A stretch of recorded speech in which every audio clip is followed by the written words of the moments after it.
주님, 예수, 우리 강조점 두는 그런 찬양, 또 비 오는 날이어서 아주 차분하면서도 우리에게 귀한 찬양의 말씀 감사합니다. 2023년 금년 들어서 기독교 교리를 설교하고 있습니다. 25번째를 했고 오늘 26번째입니다. 기독교 교리를 주일날 그 믿음의 격차가 굉장히 심하잖아요. 저녁에는 그래도 어느 정도 믿음 있는 사람들이 오지만은 주일날은 어제 나온 분들하고 뭐 70년, 80년 믿은 분들하고 격차가 심하니까 이 기독교 교리를 설교로 한다는 게 쉬운 일 아니에요. 설교를 준비하고 전하는 저도 힘들고 듣는 여러분들은 더 힘들고 이렇게 하면서 우리는 25번째 왔고 오늘 26번째 들어갑니다. 제가 왜 이 어려운 기독교 교리, 까탈스러운 기독교 교리를 주일날 설교로 택하였는가 시작하면서 말씀을 드렸습니다. 코로나 3년이 끝나니까 시작할 적에는 신천지가 망할 줄 알았는데 그래서 우리가 박수 쳤어요. 그러나 코로나 이어가면서 코로나 끝에는 오히려 신천지는 더 부흥하고 있어요. 신천지는 이 코로나 3년 동안에 오히려 더 부흥, 막 힘을 얻어서 으쌰으쌰 하고 있고 우리 정통이라고 하는 우리 한국 교회는 아직도 대부분이 60, 70% 정도밖에 예배 회복이 되지를 않고 있습니다. 왜 그래요? 정통, 진짜인 우리는 가짜처럼 믿고 있고 가짜를 믿는 저들은 진짜처럼 믿고 있으니 어떻게 된 거예요? 우리가 그동안 성경을 많이 읽었습니다. 압니다. 설교를 많이 들었습니다. 근데 그 성경을 꿰지를 못한 거예요. 구슬도 꿰야 되잖아요.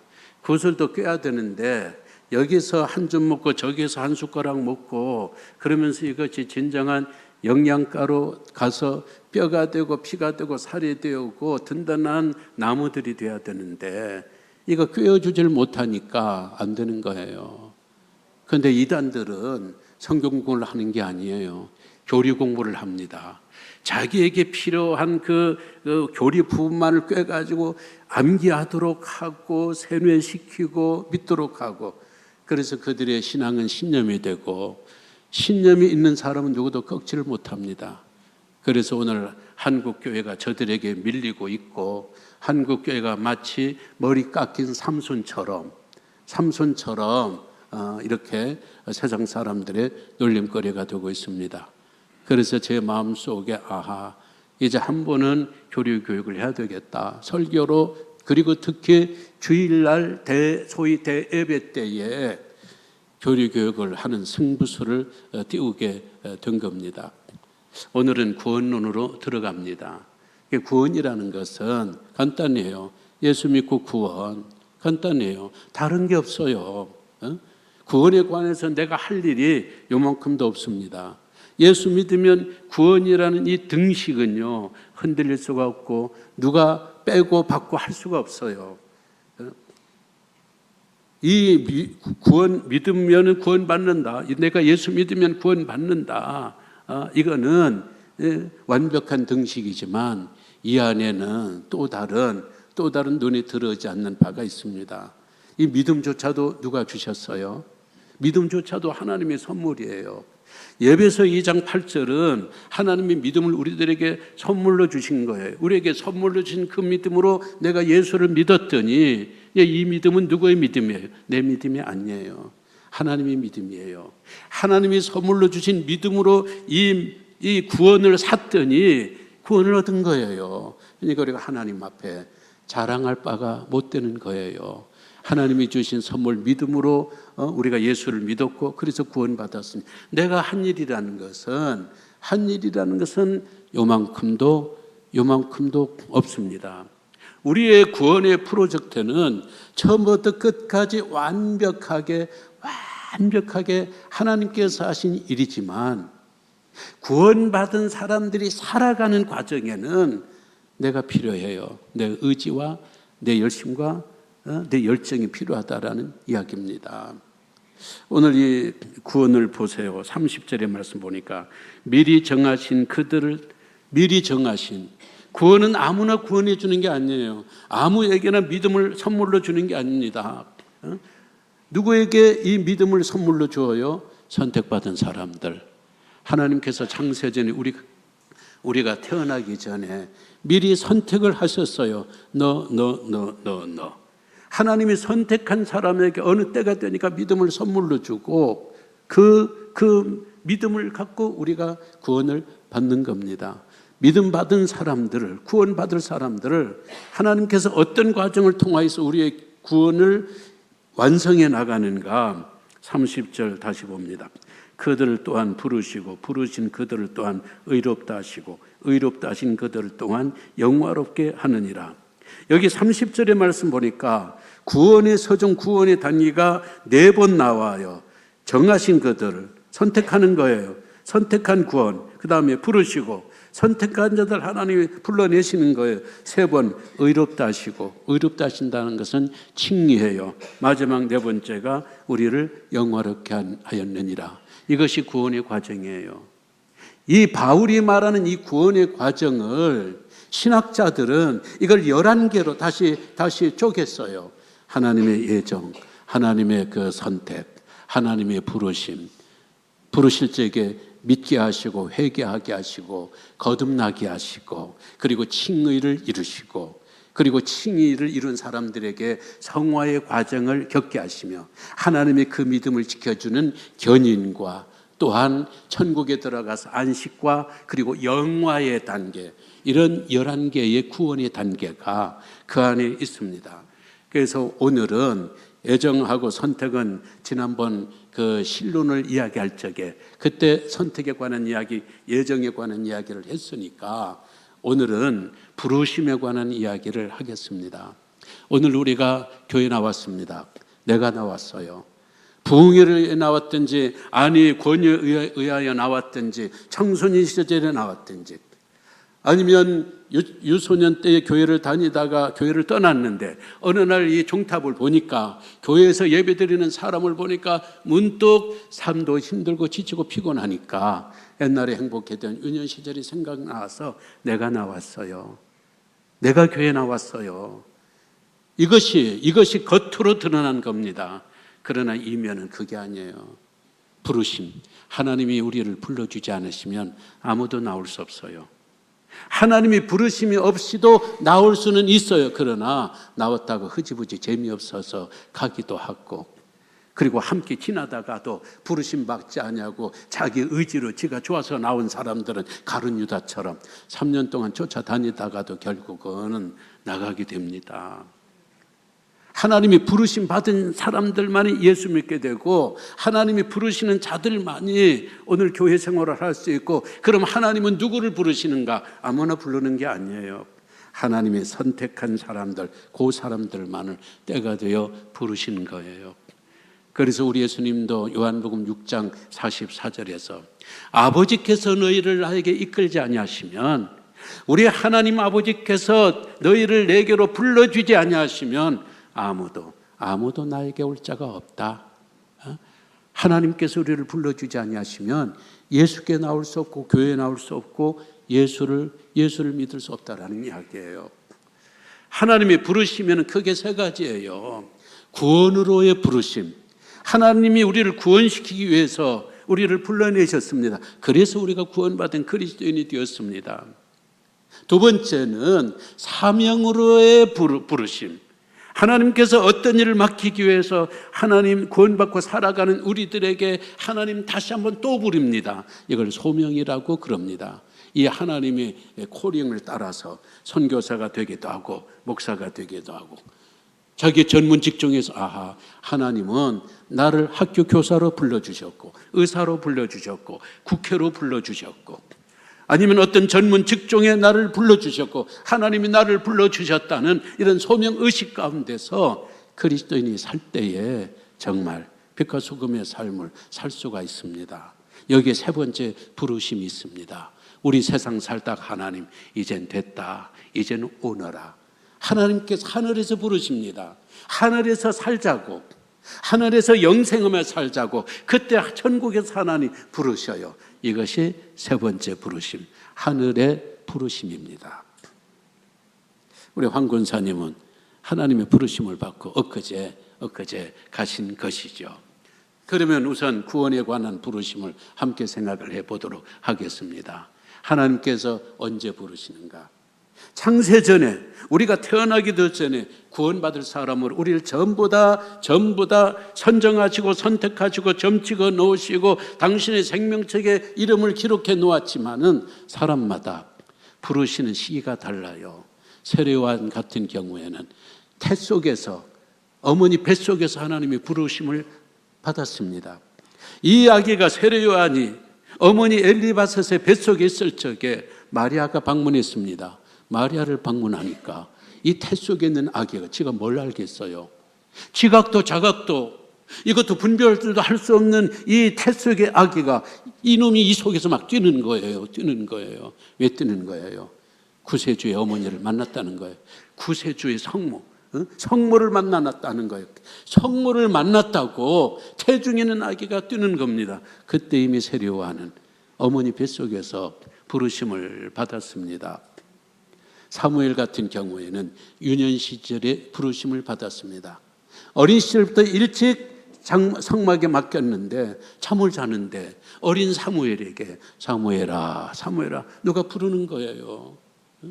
엘리 제사장인 줄 알고 얼른 깨어서 제사장님 부르셨어요. 나 너 부른 적 없는데 가서 자거라. 또 자고 있는데 이번에도 사무엘아 부르는 거예요. 세 번째 부르셨을 적에야 하나님이 나를 부르셨구나. 하나님의 부르심을 언제? 소년 시절에 일찍 알게 됐습니다. 베드로 같은 사람들, 바울과 같은 사람들은 아무래도 30세 전후의 청년이 시절에 부름을 받았겠죠. 그리고 십자가 위에 있는 한쪽 강도는 죽음 직전에 부름을 받았습니다. 이 사람은 예수 믿어볼 기회도 없었어요. 죽음 직전에 그렇게 부름을 받았어요. 하나님의 시기가, 부르시는 시가 달라요. 저는 4-5살 적에 부름을 받았습니다. 4-5세의 부름을 받아서 지금까지 계속 이 구원의 부름 가운데, 사명의 부름 가운데 머물러 있고 제가 여기까지 살고 있습니다.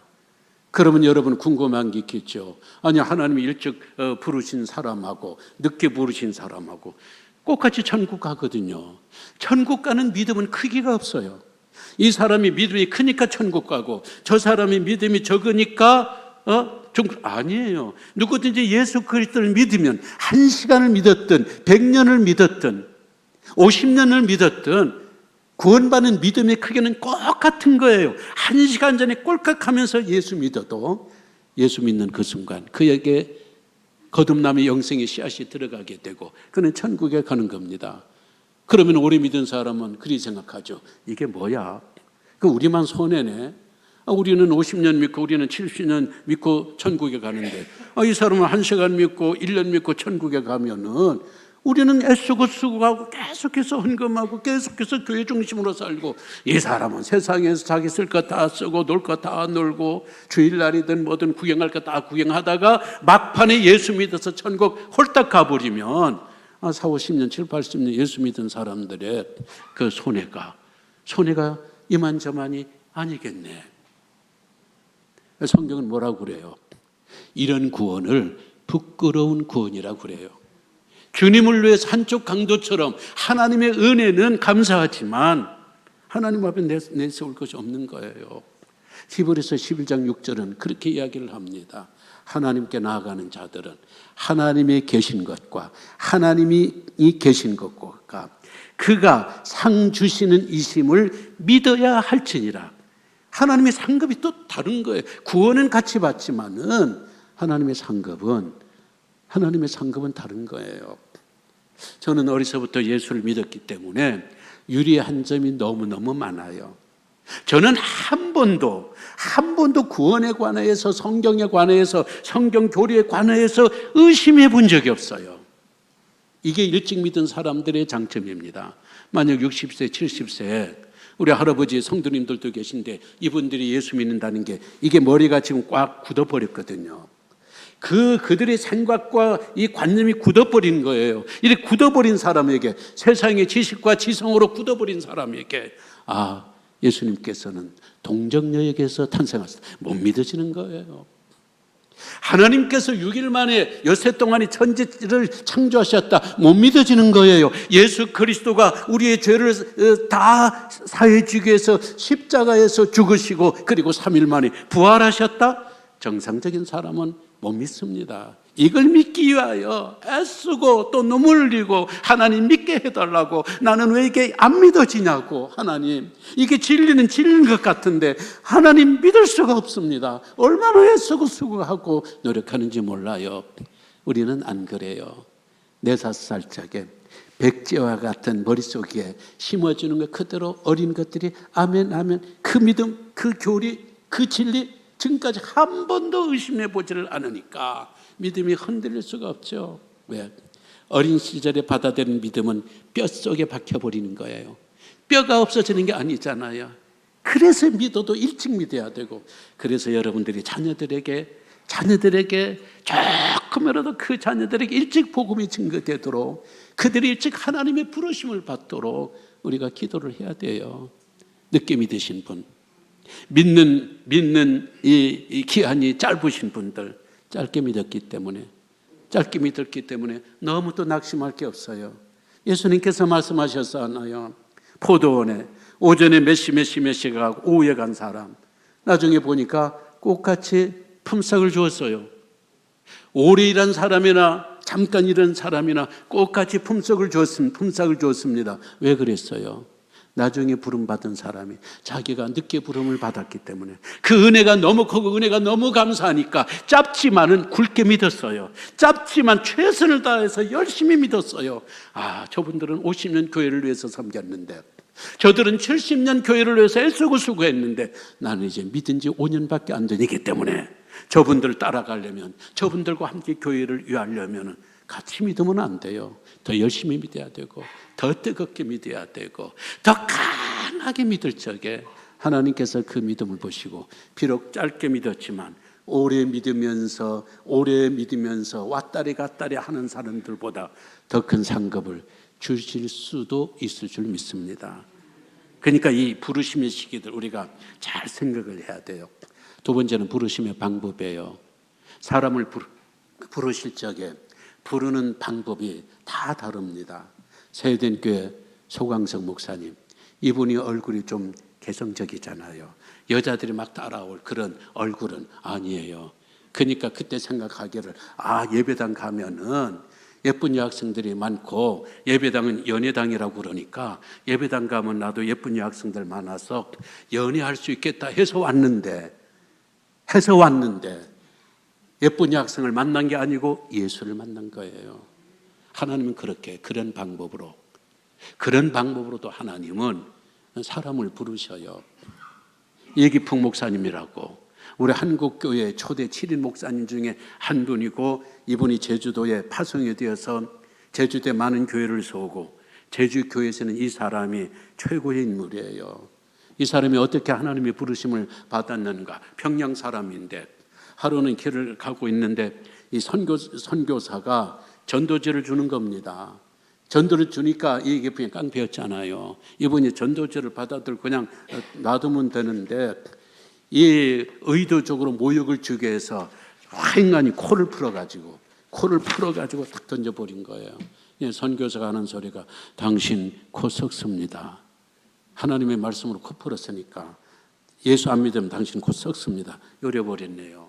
그게 처음에는 별 거지 같은 소리 한다 이렇게 생각하고 왔는데, 이 영적인 게, 이 종교적인 일이라는 게요, 이게 이 저주라는 게, 이게 한번 꽂히면 이게 쉽게 안 떠나가요. 잠을 자는데 안 떠나가는 거예요. 당신 코 썩습니다. 예수 안 믿으면 당신 곧 썩습니다. 그렇게 생각하니까 그런지 자꾸 콧물이 나오고 그거 막 간지럽고 밤새도록 막 그러다가 하루씩 선교사 찾아갔어요. 어떻게 당신 이걸로 코 풀었더니 코 썩는다고 했는데 왜 코 썩는 겁니까? 그러니까 선교사님이 서툰 조선말로 이리저리 복음을 전하게 되었을 적에 그때 이게 부목사님 눈물을 흘리며 그 복음을 받아들였어요. 전도주를 코 풀다가 부름을 받은 거예요. 방법이 묘하죠. 설교자의 황태자라는 별명을 갖고 있는 스펄전 목사님, 이분이 진짜 설교를 잘하고 설교 내용이 너무 풍성하고 좋아요. 언제적 사람인지 지금도 그분의 설교는 많은 설교자들에게 어떤 교본처럼 쓰이고 있거든요. 이분이 강단에 나오기 전에 혼자서 무지무지 연습을 합니다. 설교자 황태자는 하루아침에 무임승차처럼 저절로 되는 게 아니잖아요. 그때 어떤 설교 연습을 하고 있는가? 예수님께서 요단강에서 세례요한을 만나게 되었을 적에 세례요한이 예수님을 보면서 보라, 세상 죄를 지고 가는 하나님의 어린 양이로다. 이 장면에서 이 스펄전 목사는 성도들에게 더 감동을 주기 위해서 아주 큰 소리를, 아무도 없는데 연습하는 시간이니까 보라, 세상 죄를 지고 가는 하나님의 어린 양이로다 이렇게 외치니까 마침 그때 예배당 벽에 페인트질을 하고 있던 페인트공이 깜짝 놀라서 떨어질 뻔했어요. 그래서 나중에 주섬주섬 정리하고 와서 아까 세상 죄를 지고 가는 하나님의 어린 양이라고 그러는데 세상 죄는 뭐고 세상 죄를 지고 가는 하나님의 어린 양은 누구를 뜻하는 것입니까? 그랬더니 여차저차 예수 그리스도가 당신을 위해서 당신의 죄를 지고 가셨다. 그런 말 듣고 이 페인트 공이 눈물을 흘리면서 예수를 믿었다는 이야기. 그 예배당 청소하다가 예배당 페인트 칠을 하다가도 선택받은 사람은 별의별 방법을 통하여서 하나님께서 그를 부르셔요. 흔한 이야기예요. 6.25 전쟁 때 북한 인민군이 미군에게 잡혔어요. 이게 그냥 끌려 나온 인민군인가 아니면 악질 인민군인가 모르잖아요. 그러니까 미군들이 방법이 예수 믿느냐 안 믿느냐 그걸로 딱 이렇게 사람을 판정을 했어요. 예수 믿는 거 아는 거 뭐냐? 노래 불러보라는 거예요. 찬송을 불러보라는 거예요. 이 사람이 예수 안 믿는 사람인데 찬송을 어떻게 알아요? 이제 죽겠구나 딱 생각하는데 마침 아내가 교회를 다녔는데 아내가 부르던 찬송 그렇게 구박을 했는데 그때 딱 생각이 나는 거예요. 주 안에 있는 나에게 단 근심 있으랴.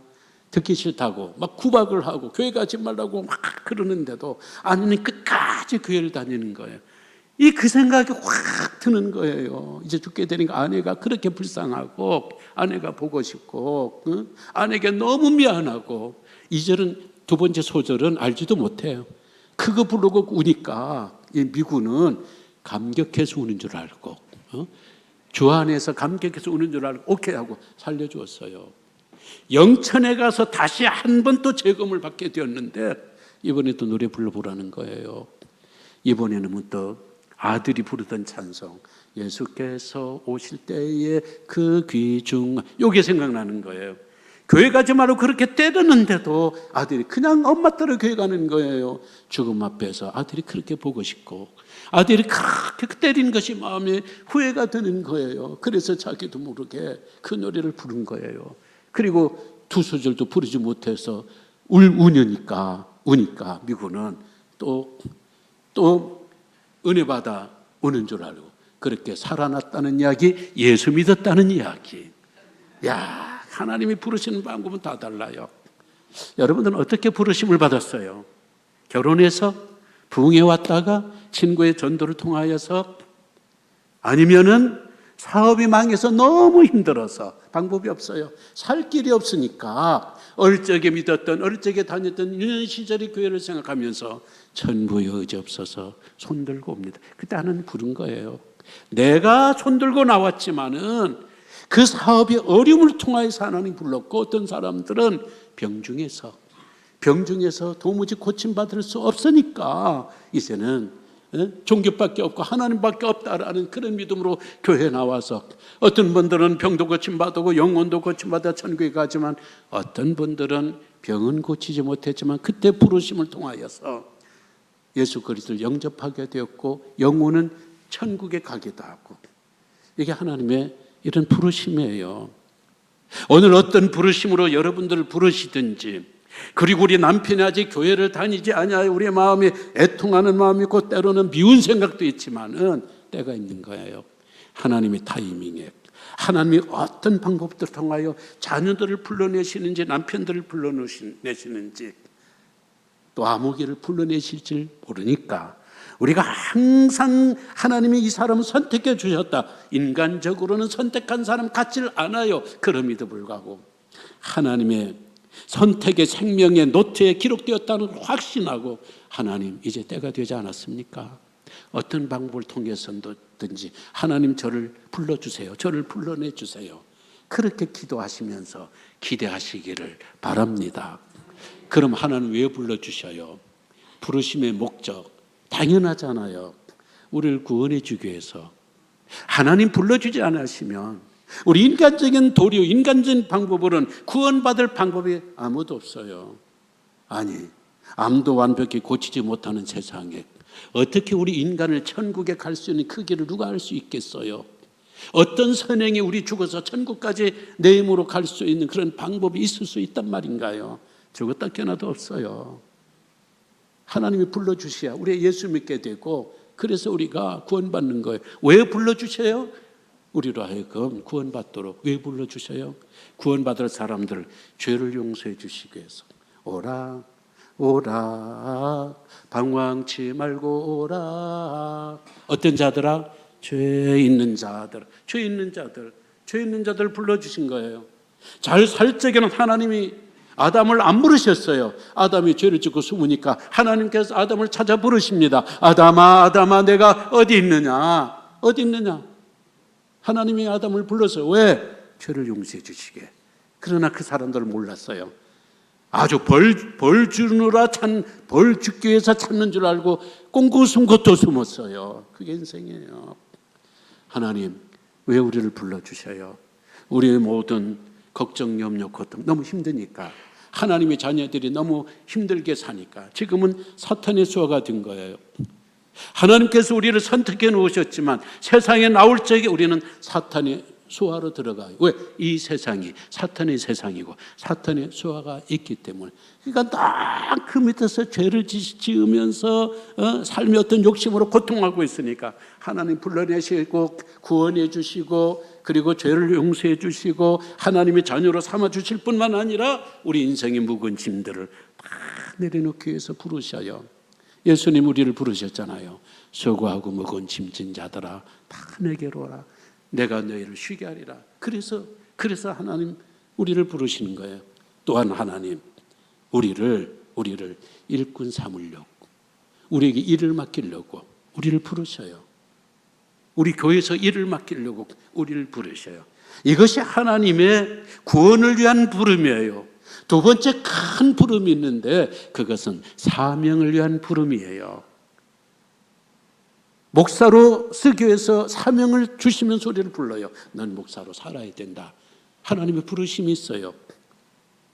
넌 선교사로 가야 된다. 하나님이 우리를 부르실 적에는 우리는 쉽게 안 됩니다. 못해요. 그 안 하려고 몸부림치다가 망하기도 하고 병들기도 하고 또 어려움을 당하기도 하고 와장창 세상 말로 얻어 터지기도 막기도 하고. 그러니까 어떻게 돼요? 하나님께서 부르실 적에는 예, 제가 여기 있습니다. 제가 있습니다. 빨리 그렇게 해버리는 게 좋아요. 1787년 영국의 윌리엄 윌버포스는 27살 나이로 국회의원이 되었습니다. 국회의원이 되고 국회 개원식이 있는 날, 윌버포스는 당신의 일기장에 이렇게 기록을 했습니다. 하나님, 저를 국회로 불러주시니 감사합니다. 저는 국회에서 두 가지를 하겠습니다. 첫 번째는 노예제도를 폐지하는 일이요, 두 번째는 영국의 이 떨어진 도덕성을 회복하는 일입니다. 이 일을 국회에서 해내라고 나를 국회의원으로 하나님 부르심을 내가 믿습니다. 그것이 그의 소명이고 그것이 그의 사명의 부르심입니다. 우리가 목사로 부르심, 선교사로 부르심, 이것만이 소명이 아니에요. 우리가 어떤 전문적인 직종에 있든지 우리가 여기가 하나님 부르시고 나를 세우신 장소다라고 생각한다면은 우리의 삶이 눈빛이 달라져요. 대한민국 국회의원이 몇 명이에요? 이 국회의원들이 적어도 나는 국민들을 위하여서, 우리 지역구 국민들을 위해서 내가 부름을 받았고 선택을 받았다, 그분들 위해서 내가 살았다, 그런 어떤 지역 국민들이 부르심을 생각했다면 저런 국회를 만들겠어요? 저런 엉터리 국회를 만들겠어요? 국회의원이 이 300명이 되는 국회의원 중에 기독교인 크리스찬 국회의원이 100여 명이 넘어요. 이 100여 명이 내가 열심히 노력하고 내가 당의 공천을 잘 받고 우리 지역 구민들이 뽑아서 내가 되었지만, 그러나 나를 부르시는 이는, 이 국회를 부르시는 이는 하나님이시다. 하나님, 내가 하나님의 부름을 받고 국회에 왔습니다. 내가 국회에 왔습니다. 이런 생각 가졌다면 지금 저런 국회를 만들 수 있겠냐고요. 그런 부르심이, 예수는 잘 믿는다고 하지만 그런 부르심이 오늘 우리들에게 없어요. 그 당시 영국은 150년 동안 200만 명의 노예들이 거래되었어요. 말이 됩니까?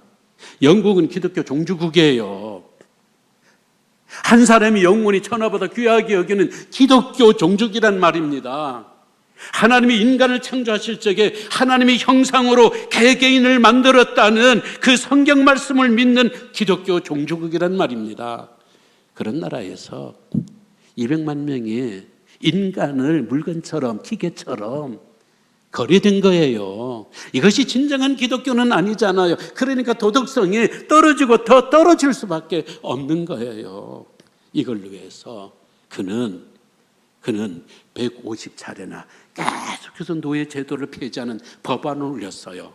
법안을 올리니까 기득권 국회의원들이 해서 전부 다 또 올리고 150번을 올렸는데, 그러는 게 세월이 46년이 되는 날, 46년이 되었을 적에 노예 제도 폐지가 영국 국회를 통과를 했어요.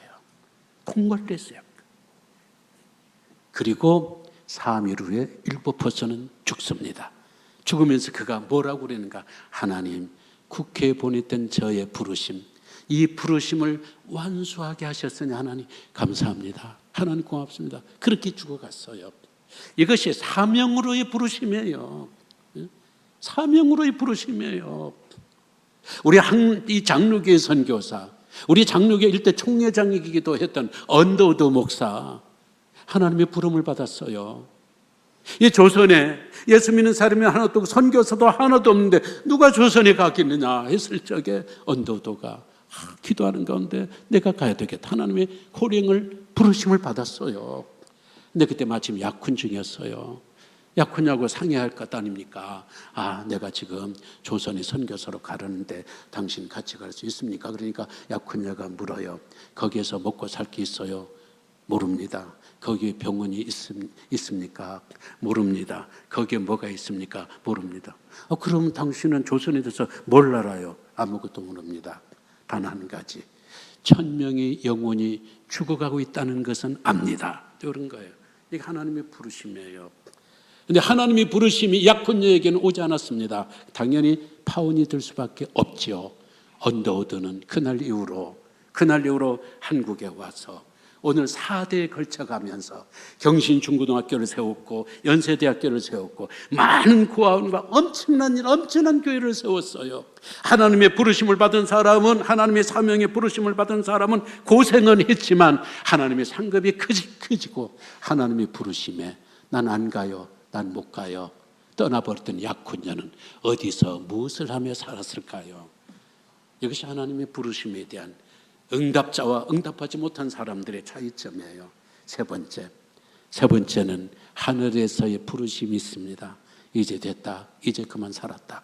우리가 세상에 들어올 적에 하나님과 우리들 사이에는 생명의 임대 계약이 있어요. 넌 몇 년 살고 온다. 넌 몇 년 살고 온다. 우리 황 권사님은 83년, 84년 임대를 하고 오셨는데 임대 기간이 끝나니까 하나님 하늘에서 그저 부르신 거예요. 야, 올라오너라. 여기는 더 좋단다. 어서 오너라. 하나님이 부르십니까? 예, 우리 목사님 올 때까지 내가 기다려야 되는데요. 그냥 올라. 예. 그러니까 이분께서 이틀을 남기고 가버리시잖아요. 하루인가 이틀인가. 하나님 부르시니까 우리도 마찬가지예요. 우리도 언젠가는 하나님이 부르실 거예요. 첫 번째 구원으로의 부르심, 두 번째 사명으로의 부르심 감당하고 있으면 언젠가 하나님 생명의 임대 계약이 끝나는 날 하늘에서 이제 그만 살고 오너라. 이제는 나와 살자. 어서 와. 그때 우리는 예, 제가 가겠습니다. 그런 부르심에 순종하여 하늘나라에서 양성하는 삶을 살게 될 줄로 믿습니다. 다 함께 일어나셔서 기도하고 마치도록 하겠습니다. 기도합니다.